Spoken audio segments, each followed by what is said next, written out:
Auto sound கேக்குது. யார் ஆட்டோக்குள்ள இருக்காங்க? ப்ளூபெரி அக்கா. ப்ளூபெரி அக்கா ஆட்டோல எங்கேயோ போயிட்டு வந்திருக்காங்களே. அடடா, இந்த ஜோ வேற நிக்கிறாளே. ஆட்டோ விட்டு இறங்கவும் அவளதான் பார்க்கணுமா? கையில இருக்க பிரியாணியை பார்த்தா அவளும் பங்கு கேட்பாளே. இப்ப என்ன செய்யறது? பார்க்காம அப்படியே நைஸா ஓடிடுவோம். இல்லாட்டி பிரியாணில ஷேரிங்க போட்டுருவா. இது நம்மளுக்கே பத்தாது இந்த பிரியாணி.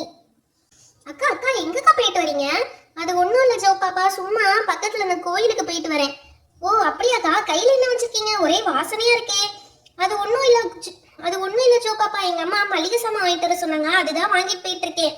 மளிகை சாமானா? அது சமைச்சாதானே வாசனை வரும். இப்பயே வாசனை வருதே பயங்கரமா. ஒண்ணும் இல்ல, எங்க அம்மா கூப்பிடுறாங்க, நான் போயிட்டு வரேன், பாய். சார், இந்த ப்ளூபெரி அக்கா ரொம்ப மோசம். பிரியாணி கையில வச்சுக்கிட்டே சொன்னா நம்ம பிரியாணில ஷேரிங் கேட்டுருவோம்னு சொல்லிட்டு சொல்ல மாட்டாங்க நம்ம கிட்ட. பிரியாணி சாப்பிடணும், என்ன செய்யறது? அம்மா வராங்க, அம்மாட்டே கேட்கலாம். அம்மா அம்மா, ப்ளூபெரி அக்கா வீட்டுல பிரியாணியும் ஆர்டர் பண்ணி சாப்பிடுறாங்கம்மா, நீனும் எனக்கு பிரியாணி செஞ்சுட்டாமா. இவ வேற சும்மா இருடி, இருக்கிற வேலையில உனக்கு பிரியாணி வேற செஞ்சுட்டு இருப்பாங்களா? புளிக்குழம்பும் துவையலும் வச்சிருக்கேன், வச்சு சாப்பிடு. என்னது புளிக்குழம்பும் துவையலுமா? எனக்கு பிரியாணி தான் வேணும். செய்ய நேரம் இல்லைன்னா ஆர்டர் பண்ணியாவது தாமா. ஆர்டர் பண்ணியா? பிச்சிருவேன், பிச்சு எடு இந்த கம்ப. எனக்கு பிரியாணி வேணும் வேணும். டேய், ஏன்டா ஜோ பாப்பா அழுதுட்டு இருக்கா? எனக்கு எப்படா தெரியும்? நான் என்னமா அடிச்ச மாதிரி கேக்குறேன். நானும் இப்பதான் பாக்குறேன். ஜோ, ஏன் அழுகுற? அண்ணா, ப்ளூபெரி அக்கா பிரியாணி வாங்கிட்டு போறாங்கண்ணா. நான் கேட்டதுக்கு அது பிரியாணி எல்லாம் கிடையாது, மளிகை சாமான் போய் சொல்லிட்டாங்க. ஆனா எனக்கு அந்த வாசனை வந்ததுண்ணா. அம்மாட்ட பிரியாணி கேட்டா அம்மா அடி போய் சொல்லிட்டாங்கண்ணா. ஐயே, ஒரு பிரியாணிக்கு தான் இந்த அழுகுறியா? சரி விடு, நானே செஞ்சு கொடுத்துறேன். வழக்கம் போல நான் போய் தேவையான இன்கிரீடியன்ஸ் எல்லாம் எடுத்துட்டு வந்துடுறேன். அர்ஜுன் என்ன செய்ய போறாங்க? அர்ஜுன் என்ன செஞ்சா செம்ம டேஸ்டியா இருக்கும். Super jolly. நானே இன்னைக்கு பிரியாணி சாப்பிட போறேன். இந்த ப்ளூபெரி அக்காவை நல்லா வெறுப்பேத்த போறேன். டேய், போன வாட்டி பிரியாணி பண்றப்ப வெங்காயம் தக்காளி கட் பண்ணிட்டா, இஞ்சி பூண்டு இடிச்சுட்டான்னு சொன்ன மாதிரி சொல்லிட்டு இருக்க கூடாது. அப்புறம் நான் கடுப்பாயிருவேன். அதெல்லாம் ஒண்ணு வேணா, நானே எல்லாமே எடுத்துட்டு வந்துட்டேன். இங்க பாரு, வெங்காயம் தக்காளி நானே கட் பண்ணி எடுத்துட்டு வந்துட்டேன். புதினா நானே பிச்சு கொண்டாந்துட்டேன். இஞ்சி பூண்டு கொண்டாந்துட்டேன். உனக்கு ஒரு வேலையும் கிடையாது. நீ உட்காந்து வேடிக்கை பாரு. நான் சமைச்சதுக்கு அப்புறம் டேஸ்ட் பண்ணி சாப்பிடு. அரிசி கூட அலசி எடுத்துட்டு வந்துட்டேன். அதனால உனக்கு எந்த வேலையும் கிடையாது. நீ வெயிட் பண்ணி நாங்க என்ன பண்றோம்னு பார்த்தா மட்டும் போதும். அப்பாடா, அவனே செஞ்சுக்குருவா, நம்மளுக்கு ஒரு வேலையும் கிடையாது. டேய் சிவா, அந்த அடுப்பேடுறா. இப்பதான் சொன்னேன் நீ வேலை வாங்காதான்னு. சம்மடி அடிச்சிருந்தா உடனே நீ அடுப்பு எடுத்து சமடா. டேய், சும்மா காமெடி பண்ணேன்டா, டென்ஷன் ஆகாத. நானே அடுப்பு எடுத்துட்டு வந்துட்டேன். இப்ப வழக்கம் போல பத்த வச்சிடலாம் அடுப்ப. அடுப்பு நல்லா பத்திக்கிச்சுடா. ஓகே ஓகே, அப்ப இந்த சட்டியை உள்ள வச்சிருவோம். சட்டி கொஞ்சம் சூடாகட்டும். டேய், சட்டி நல்லா காஞ்சிருச்சு. இப்ப எண்ணெய் ஊத்திக்கலாம். டேய் போதும்டா, என்னடா இவ்வளவு எண்ணெய் ஊத்துற?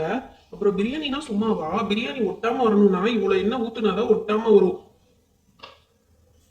பாரு, எண்ணெய் நல்லா காஞ்சிருச்சு. எண்ணெயில முட்டை முட்டையா வருதா? இப்ப நம்ம வச்சிருக்க பட்டை, லவங்கம், பிரியாணி இலை இது எல்லாத்தையும் உள்ள போட்டுற வேண்டியதான்.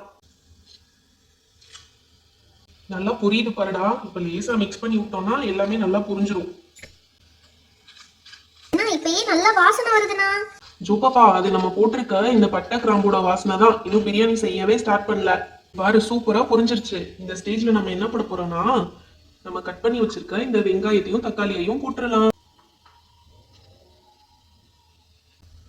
வெங்காயமும் தக்காளியும் நல்லா வதங்கட்டும். அப்பப்ப இதை கொஞ்சம் நல்லா கிண்டி விடணும், இல்லாட்டி அடியில புடிச்சுக்கணும்டா.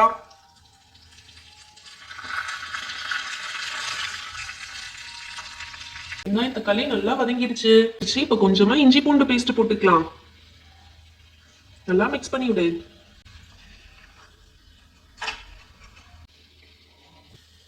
இப்ப கட் பண்ணி வச்சிருக்க அந்த புதினாவை எடுத்து போட்டுடலாம்டா. புதினா போட்டேன்டா. டேய், என்னைய வேலை வாங்காதன்னு நான் சொல்லியிருக்கேன்ல. டேய், இதெல்லாம் ஒரு வேலையா? இது எடுத்து உள்ள போறது உனக்கு ஒரு வேலையா? அப்படியே அந்த பச்சை மிளகாவையும் எடுத்து போட்டுடா. கட் பண்ணி வச்சிருக்கேன். போட்டாச்சு போட்டாச்சு. சும்மா சும்மா எதையாவது வேலை வாங்கிட்டே இருக்காதடா. சரி சரி, போற போக்குல அதை மிக்ஸ் மட்டும் பண்ணி விட்டு போயிருடா. புதினா நல்லா வதங்கணும். மிக்ஸ் பண்ணிட்டேன்டா. அப்பா சரியா? போதுமா? இனிமே எதையும் சொல்லாத, சொல்லிட்டேன். செம்ம ஸ்மெல் அண்ணா, சூப்பரா வருது.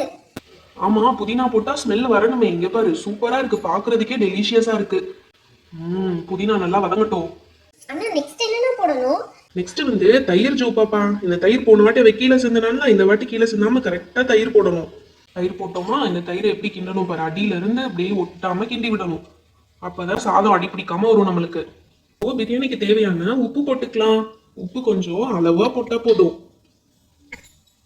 கொஞ்சமா உப்பு சேர்த்துக்கலாம். அடுத்து பிரியாணிக்கு தேவையான மிளகாத்தூள் சேர்த்துக்கலாம். ப்ளீஸ்டா காரம் கம்மியா போடுறா, இவ்வளவு காரம்லாம் போடாதடா. ஏய் இதுவே கம்மி தான்டா, இதுவும் இல்லைன்னா பிரியாணி சாப்பிட்ட மாதிரியே இருக்காது. டேய் ஒரே ஒரு வாட்டி போய் கிண்டி விடுறா. அண்ணா அண்ணா நான் கிண்டி விடவானா? வேணாம் பாப்பா, குட்டி குழந்தைங்களாம் போக கூடாது, நீ கையில சுட்டுக்குவ. உங்க அண்ணாவே போவாண்டே, ப்ளீஸ்டா இந்த வாட்டி நீ போய் கிண்டி விடுறா. சரி போய் தொலைறேன். ஏய் சூப்பரா ரெடி ஆயிருக்குடா. அடுத்து என்ன பண்ணணும்? அடுத்து உலைக்கு தேவையான தண்ணி ஊத்தி கொதிக்க வைக்கணும்டா. டேய் சிக்கனை போட மறந்துட்டியே. ஆமாடா, தேவையான அளவு சிக்கன் போட்டுக்கலாம். இப்ப தண்ணி ஊத்துடா, நல்லா கொதிக்கணும். டேய் போதும்டா, தண்ணி ஊத்திட்டே இருக்க. டேய் அரிசிக்கு தகுந்த மாதிரி தண்ணி ஊத்த தேவையில்லையாடா, ஏன்டா? சரி தண்ணி ஊத்திட்டோம். இது நல்லா கொதிச்சதுக்கு அப்புறம் நம்ம அலசி வச்சிருக்க அரிசி எடுத்து போட்டோம்னா அவ்வளவுதான், ரெடி ஆயிடும். சிக்கன்லாம் நல்லா வேகட்டும். டேய் இப்ப நம்ம அலசி வச்சிருக்க அரிசியை உள்ள சேர்த்துக்கலாம். நல்லா கிண்டி விடுறா. கிண்டி விட்டுட்டு இப்பதான் லாஸ்டா முக்கியமான ஒரு விஷயம் இருக்கு. அது என்னன்னா இந்த லெமன் தான். போதும்டா, ரொம்ப புளிப்பாயிர போகுது. இதை நல்லா மிக்ஸ் பண்ணி விட்டுட்டு மூடி வச்சோம்னா சாதம் வெந்ததும் அப்படியே இறக்கிடலாம்டா.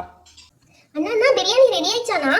அவ்வளவுதான் ஜோபாப்பா, ரெடி ஆயிடுச்சு. இதை ஓபன் பண்ணி பார்த்தோம்னா தெரியும் பாரு. சூப்பரா. அவ்வளவுதான், இதை அடியில கூடி மிக்ஸ் பண்ணி விட்டோம்னா பிரியாணி ரெடி. அண்ணா அண்ணா ஃபர்ஸ்ட் எனக்கு தானே நீங்க தட்டுல வச்சு தரணும். உனக்குதான் பாப்பா, வேற யாருக்கு வச்சு தர போறேன்? டேய் நான் வேணாம்னு சொல்ல, என்னைய வேலை வாங்கிட்டு இப்ப ஜோக் மட்டும் வச்சு தருவியா? எனக்கு இல்லையா? டேய் சும்மா சொன்னேன்டா, நம்ம 3 பேரும் தான் சாப்பிட்டு போறோம். ஜோபாப்பா வந்தா உனக்கு இன்னும் கொஞ்சம். அண்ணா இனிமே அந்த ப்ளூபெர்ரி அக்கா கூட நான் பேசவே மாட்டேன்னா. சரி விடு, அதெல்லாம் அப்புறம் பாத்துக்கலாம். இப்ப நீ சாப்பிடு. ஹாய் ஃப்ரெண்ட்ஸ், அர்ஜுன் அண்ணா செஞ்ச பிரியாணி உங்களுக்கு பிடிச்சிருந்தா இந்த வீடியோவை லைக் பண்ணுங்க. இன்னும் நிறைய பேர் நம்ம சேனலை சப்ஸ்கிரைப் பண்ணாம பார்த்துட்டு இருக்கீங்க, மறக்காம சப்ஸ்கிரைப் பண்ணிடுங்க. அப்பதான் நிறைய இன்ட்ரெஸ்டிங்கான வீடியோஸ் உங்களுக்கு வரும். Thank you, bye bye, meet you on next video.